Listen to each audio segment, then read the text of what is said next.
Good evening, friends. Happy August 9th, I think is where we're at. We just got done with supper. Spencer, so every Sunday Spencer smokes something, and yesterday he smoked a pork butt, and then tonight he made pork butt and lobster mushroom egg rolls. It was to die for. I can't even handle it. It was so good. I ate way too many of them, and then I ate zucchini bread that had just come out of the oven because you have to eat it like right when it comes out of the oven. Yes, good idea. So here are my tomatoes. They're looking fabulous. This is a bucket of kelp compost tea fertilizer that I sprayed on all of my plants earlier this morning. I still just have one row that's trellised, and it's starting to look like it's beating the other row, just because these ones are like crawling along the ground, but they're probably just as tall. Once I get them strung up, they'll probably be about as tall as these ones. We've got flowers on the vines. Hopefully I'm gonna get lots of fruit. You guys, check out my epic pumpkin. I am so stoked for this. It just started turning orange yesterday. I'm not sure which variety that is. In the past video I told you guys that I'm growing the Dill's Atlantic Giant and the Big Macs pumpkins. I think that might be a Dill's, but I really don't know. Only time will tell. So look at here, we got the birdhouse gourd vine coming along beautifully. We have a bunch of little baby gourds on the vines, guys. We have all different kinds of fruits on vines. We've got birdhouse gourds, we've got watermelons, we've got, this right here is a Delicata winter squash. And then I think that's another Delicata. Over here, these, I believe, are butternuts. At least I think so. There's another Delicata squash on these ones. That one's a, now it's escaping me. That one is a Pantheon. Sorry, Pantheon squash. So the last few mornings, it's been much cooler than it has been previously. I think fall is definitely in the air. We're starting to have a change in the season a little bit, which I'm ready for. I'm always ready for the change in the season because it's nice to have a little bit of a break once the garden season is done. And this whole month is gonna be all about preservation, all about preserving everything we can from the garden. And seed saving. So many seeds, you guys. We got orach going to seed right here. Here's a view of the tomatoes from this side. You can see I came in here and I pruned really heavily the bottom like 8 to 10 inches of each plant. A couple of them need a little bit more pruning, but this just allows more ventilation for the tomatoes so we can reduce the risk of blight. Blight is a fungal disease, I guess, infection that your tomato plants can get. Potatoes can also get it, and it'll just destroy your crop. So keeping a lot of good ventilation in the stem and the branches is really important. So I like to prune my tomatoes really good towards the bottom. And I also planted a bunch of things in between my tomatoes. So I want to allow a little bit of extra light to come through the canopy so that we can have those marigolds and carrots and zinnias can stand a chance. I'm so excited to eat tomatoes, you guys. I have had several tomatoes so far have blossom end rot, which is so disappointing. I normally follow the Jessica Soward style of tomato transplanting, and I always put an egg in the hole. This is the first year in the last 3 years that I have not put an egg in each individual transplanted tomatoes hole that I've dug, and I'm having blossom end rot. So that's really sad. I did the kelp fertilizer, the foliar spray this morning, which has trace minerals or a trace amounts of calcium in it. I'm not sure if that will help, but we'll see.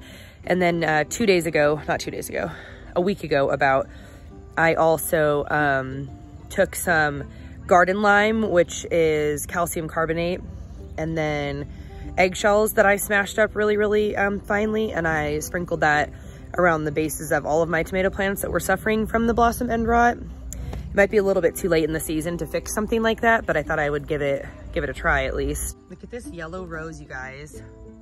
This is like our 5th or 6th rose bloom to come off of this plant. And we got another one coming on. It is just so beautiful. I'm so blessed that the children and Spencer decided to buy me those rose plants, because they have just been blessing me with blooms and bringing so much joy to our backyard. I absolutely love them. So up here, we've got some calendula that's finally blooming, and some tomatoes that are blooming. The hollyhocks are getting really big. Those are a biennial, so they won't bloom until next year. But this is a really good time for them to establish their root system and their foliage. Cucumbers coming down, more calendula. This cucumber is just taking over this cord. And by the way, this is for a satellite. There no longer is a satellite dish. And so that's what that cord was for. It's not currently in use. We have a zucchini plant here that one hasn't fruited for us yet, but I'm excited to see what kind it is, because I'm really hoping it's a yellow squash. I totally planted yellow crookneck squash, and I haven't gotten any. Like I said in past videos, my labeling got all screwed up by kids and whatnot, and I don't really care about that so much, but I somehow didn't end up with any yellow squash. So I'm really hoping that that's what this one is, because I love the yellow crookneck squash. And then that's my red rose, or my pink one maybe. I'm not sure which one. I think that's the red one. And this is the pink one. They're getting kind of taken over by these squash plants right now, but those are annuals, and they won't be placed there again next year. So they'll have more space to spread out next year. I just wanted to fill in the space this year. I actually planted in some comfrey on the ground. There's a tomato with blossom end rot, sad panda.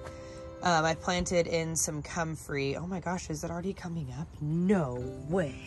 You guys, I have bought this comfrey, these comfrey root cuttings from the same supplier on Amazon twice now. They're the Balking 14 Russian comfrey. I'm not sure what the seller's name is, but he's on Amazon, and he has such great quality root cuttings, and they said it would take like 8 to 40 days for your comfrey to pop up. That's like 48 hours. Comfrey, if you don't know, is a medicinal plant. You can eat it, but like there's some debate on the safety of it and like eating too much, because it can be toxic if you eat too much of it, from what I understand. I bought it years ago, or the first time I bought it back in when I lived in Oregon. I bought it because I was going to use it as compost tea. You can make the most amazing compost tea from comfrey, and you can also feed it to chickens, and so that's why I got it. And so I got the same root cuttings again, because I forgot to bring some with me from Oregon. And I'm gonna do compost tea with it. You can also drink comfrey as a tea. You can make salves for like topical use. This is one of the tomatoes that has blossom end rot. And then potatoes that are just, they're beginning their descent. Guys, my tomatoes, they still look like garbage. I am testing out the theory of more consistent and deeper watering. Basically, there are so many different possibilities as to why your plant could be having leaf curl.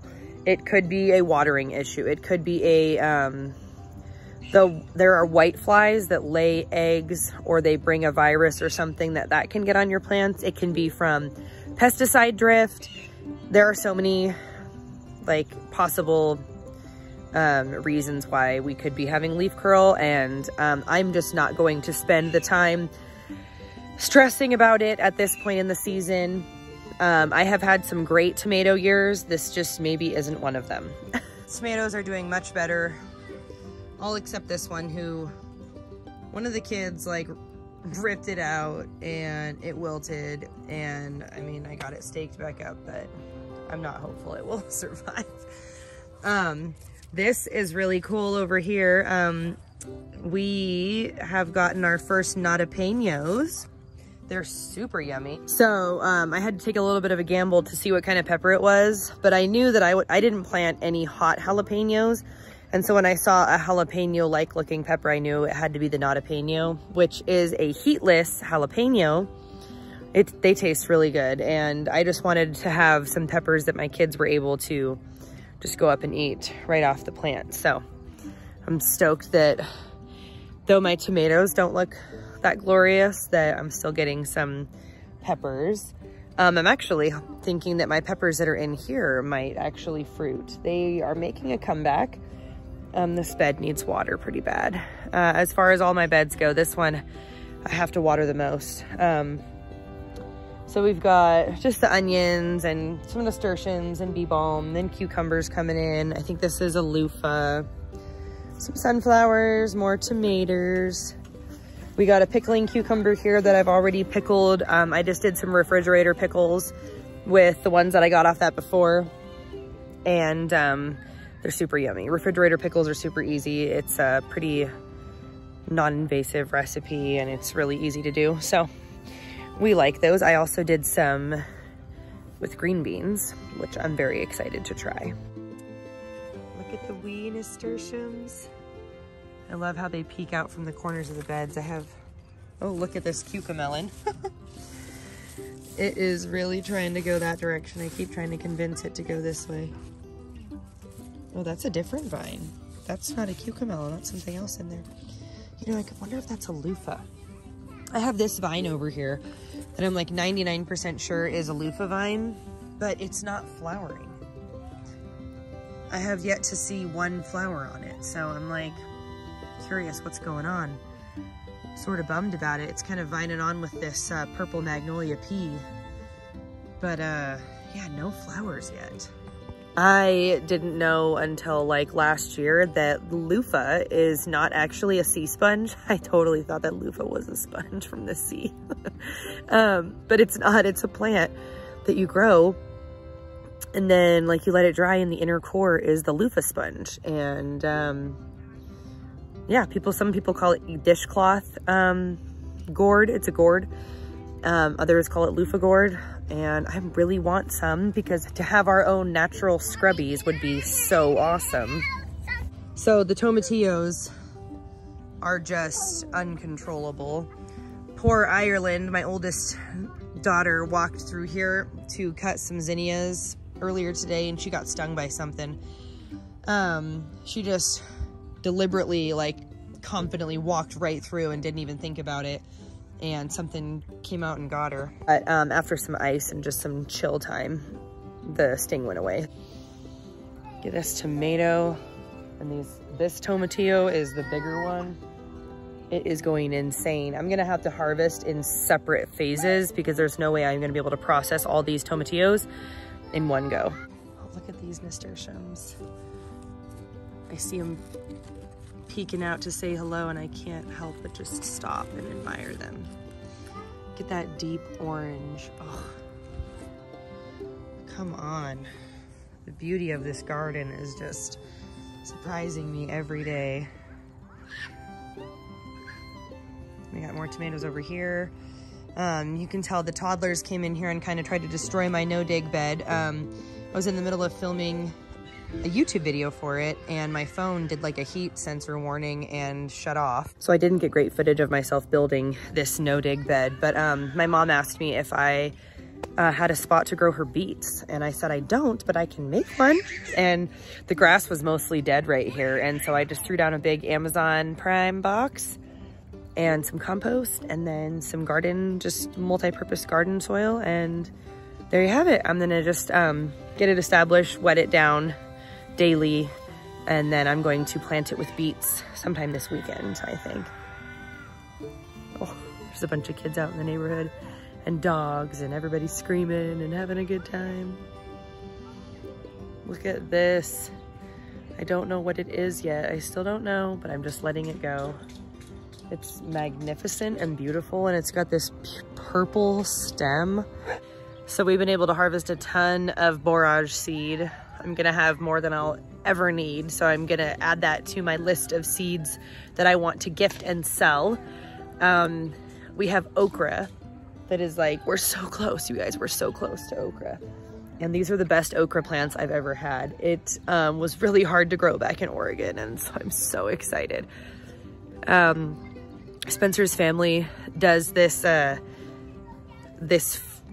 dish called garden garbage that his grandparents used to do, and he just remembers it from his childhood so much, and it had okra in it and a bunch of other things, and mostly just garbage from the garden, you know, and they saute it up, and Spencer was like, I'm gonna make you some garden garbage when that okra is ready, and I'm so excited. And my cilantro, I'm letting my cilantro just go for the pollinators and for the seed. Still so many greens in here. The beets are almost ready. The beet seeds are getting really close. My sunflower is huge. Look at this, you guys. It's so beautiful. And we got this one. This one's coming from the ground level. And my big, huge squash plant. Check out the wee cosmos. I just threw wildflower seed in the bare spots where there was dirt showing, and all these wildflowers cropped up. We also have some red clover down in there, which I'm so stoked about. And we got more cucumbers. These ones are yellowing up a little bit. I'm gonna actually bring that kelp fertilizer down here and spray them a little bit. Give them a little bit of nutrition. We got a few kohlrabis right here that are gonna be almost ready here soon. I'm excited about that. And I really, really, really need to plant my lilacs, you guys. I guess now is as good a time as any because it's gonna be fall here soon, and letting those get established in a cooler weather will probably be good for them anyways. So look at my vines. Yes, you can have zucchini bread in just a moment. Look at all the rudbeckias. Or are these black-eyed Susans? You know, I really don't know. I'm not the most professional flower identifier, but I try. Look at how cute these, how cute these little squash babies are, you guys. I love the stripes. Yeah, me too. We've got watermelon babies and our epic pumpkin. More squash babies. Oh, I gotta show you guys this.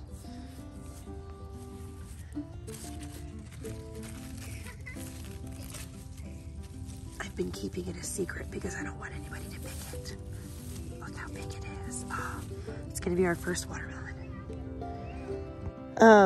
I have in the past shied away from growing watermelons a lot of times because people said that they were too complicated to grow, and they're really not that big of a deal. They're pretty easy to grow compared to other things.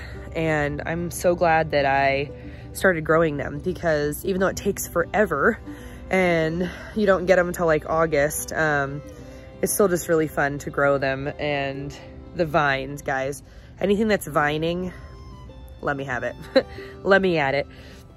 Oh, and look at this. This is the zucchini that I have been, oh, this is crazy, you guys. So I said that I have been dehydrating zucchini.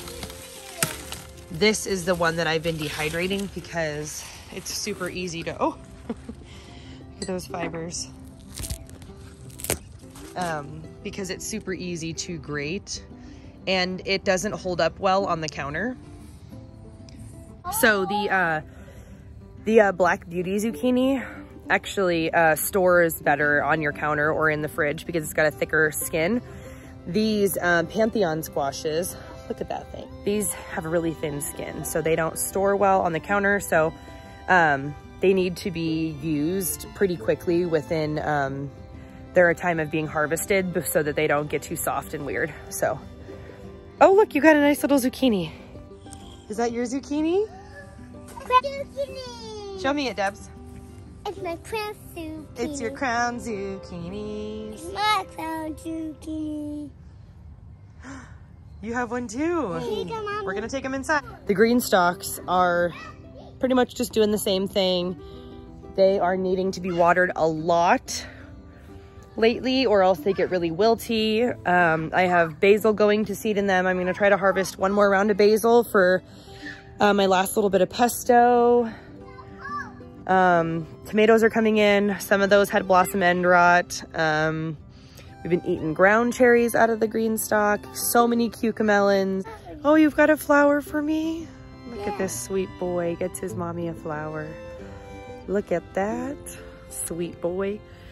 So yeah, this concludes this garden tour.